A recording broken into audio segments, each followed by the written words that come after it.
Welcome back. My home భుజాలో Brahmasri doctor Chaganti Koteswara Rao గారి ఆధ్యాత్మిక ప్రవచనాలు జరుగుతున్నాయి. లైవ్ లో చూద్దాం.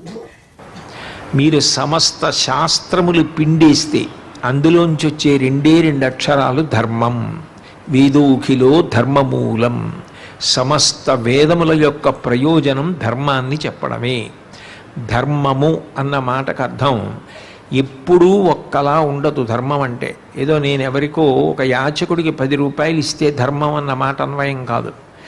ధర్మము అన్న మాటకు అర్థం ఏమిటంటే నిరంతరము మారిపోతూ ఉంటాం మనం. ఎప్పుడు ప్రతి క్షణం మన జీవితంలో మనం మార్పు చెందుతూ ఉంటాం. మార్పు చెందడము అన్న మాటకు అర్థం ఏమిటంటే ఇప్పుడు నేను ఆ దేవాలయంలో నిలబడితే ఒక భక్తుణ్ణి, నేను ఈ వేదిక మీద కూర్చుంటే ఆధ్యాత్మిక ప్రవచనం చేస్తున్నాను. అక్కడ నిలబడినప్పుడు భక్తుడిగా నిలబడడం నా ధర్మం.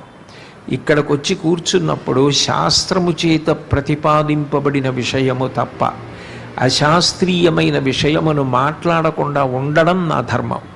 అక్కడ కూర్చుంటే నిశ్శబ్దంగా వినడం ధర్మం, మాట్లాడకుండా ఉండడం మీ ధర్మం, మాట్లాడడం నా ధర్మం. నా కూతురు ముందు నిలబడితే నాది తండ్రి ధర్మం, నా భార్య ముందు నిలబడితే భర్తృధర్మం, నా గురువు ముందు నిలబడితే శిష్యధర్మం, నా శిష్యుడి ముందు నిలబడితే గురుధర్మం, పౌరుడిగా నిలబడితే పౌరధర్మం, నేను పనిచేసే కార్యాలయానికి వెడితే ఉద్యోగి ధర్మం. నిరంతరం ధర్మం మారుతుంది. మారిపోయే ధర్మాన్ని ఖచ్చితంగా అనుష్ఠానం చేస్తే మారని సత్యమునందు ప్రవేశిస్తాడు. మారని సత్యమునకే భగవంతుడని పేరు. అందుకే సత్యం, శివం, సుందరం ఇవి భగవంతుడికి పర్యాయ పదాలు. సత్యం అంటే ఎప్పుడూ మారనటువంటిది. మారని సత్యమును చేరుకోవాలి అంటే మారిపోయే ధర్మాన్ని అనుష్ఠించాలి. నేను భర్తగా ఏది చెయ్యాలి అంటే ఎవరికి తోచింది వాళ్ళు చెప్తారు. మనుష్యులు చెప్పినవి ప్రమాణములు కావు. ఎవరు చెప్తే ప్రమాణము అంటే వేదము చెప్పినది ఏదో అది ఒక్కటే ప్రమాణం. అందుకే శంకర భగవత్పాదులు వేదో నిత్యమధీయతాం తదుజితం కర్మస్వనుష్ఠీయతాం అంటారు. ప్రతిరోజు వేదం చదవండి, వేదంలో చెప్పబడిన విషయమును మాత్రమే అనుష్ఠించాలి. తస్మాత్ శాస్త్రం ప్రమాణంతే కార్యాకార్య వ్యవస్థితౌ అంటాడు కృష్ణ భగవానుడు గీతలో. శాస్త్రం అంటే వేదం. శంసనాత్ శాసనాత్ ఇది శాస్త్రం. రాజు మాట్లాడినట్టు ఏది మాట్లాడుతుందో దాన్ని శాస్త్రము, వేదము అంటారు. అటువంటి వేదము ధర్మమును చెప్పడానికి ప్రమాణం. ఎందుకంటే వేదము భగవంతుని కన్నా భిన్నము కాదు. భగవంతుని యొక్క వాకే వేదము. వేదము ఎవరు చెప్పారు అంటే భగవంతుడు చెప్పాడు. అందుకే అపౌరుషీయము, దానిని ఎవరు రచించలేదు. అటువంటి వేదము ధర్మమును ప్రతిపాదిస్తుంది. ఆ ధర్మమును పట్టుకోవడం, వేదం చదువుకుని నేను అనుష్ఠించడం సాధ్యం కాదు, నాకు తెలియదు వేదం అంటే, మనకి తేలికగా అందించడానికే శృతి తర్వాత స్మృతి గ్రంథములు వచ్చాయి. యాజ్ఞవల్క స్మృతి, గౌతమ స్మృతి, అత్రి స్మృతి ఇవన్నీ వచ్చాయి. స్మృతి గ్రంథములు కూడా నాకు అర్థం కావు అంటే పురాణం. పురాణం అంటే చరిత్ర కాదు, ఒక జీవుడు ఎన్ని శరీరములు మారి తరించాడో మనకి తెలియచేస్తుంది. అటువంటి పురాణం. కాబట్టి శృతి, స్మృతి, పురాణము. నాకు అది కూడా రాదండి అంటే శిష్టాచారము, పెద్దలైన వారు ఎట్లా ప్రవర్తిస్తారో చూసి అనుకరించడం. పెద్దలైన వారు ఎవరు నాకు పరిచయం లేరండి అంటే అంతరాత్మ ప్రబోధం, లోపల నుంచి అంతరాత్మ ఏది చెప్తుందో దాన్ని పాటించడం. 5 ధర్మమునకు ప్రమాణములుగా చెప్తారు. ఈ 5 ధర్మ ప్రమాణములు. ఈ ధర్మాన్ని మనిషి ఆచరించాలి. కలియుగం దగ్గరికి వచ్చేటప్పటికి ఒక పెద్ద సంకట స్థితి ఏర్పడింది. ఏమా సంకట స్థితి అంటే కలియుగానికి ముందు ఉన్న ద్వాపర యుగం వరకు కూడా రాక్షసులందరికీ ప్రత్యేక ఉపాధి ఉంది. ఉపాధి అంటే శరీరం. ఒక శరీరాన్ని చూశారనుకోండి, మీరు అది ఏమి అన్నది గుర్తుపడతారు. ఒక కుక్కని చూస్తే ఇది కుక్క అని గుర్తుపడతారు. పిల్లిని చూస్తే ఇది పిల్లి అంటారు. పిల్లి అని నేను పేరు చెప్తే పిల్లి రూపాన్ని స్మరిస్తారు. రాక్షసుడు అన్నాను అనుకోండి, ఆయనకు భయంకరమైన శరీరము, క్రూరమైన కార్యాచరణ ఉంటాయి.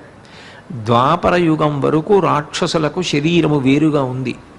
కలియుగం దగ్గరికి వచ్చేటప్పటికి రాక్షసులకు శరీరమును ఈశ్వరుడు ఇవ్వలేదు. అందుకే రాక్షసులు అని మీకు ఎవరూ కనపడరు కలియుగంలో. మరి రాక్షసులు ఎక్కడ ఉండాలి, ఎట్లా ఉండాలి అని అడిగారు.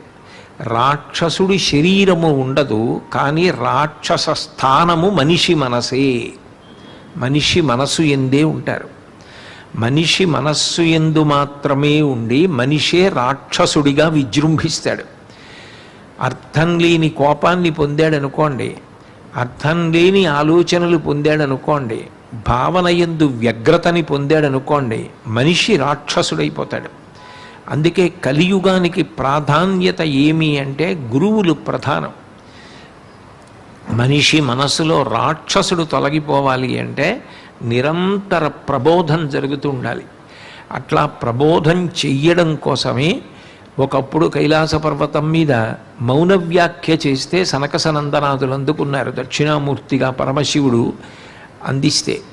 కానీ కలియుగంలో సాధ్యం కాదు కాబట్టి గంగ మన ఇంటికే వచ్చినట్టు శంకర భగవత్పాదులై ఆ పరమశివుడే భారతదేశం అంతటా నలుచెరగులా పర్యటించి సనాతన ధర్మాన్ని నిలబెట్టి వేద ప్రమాణమును నిలబెట్టి అవైదికమైన వాదనలను ఖండించి మహోపకారం చేశాడు.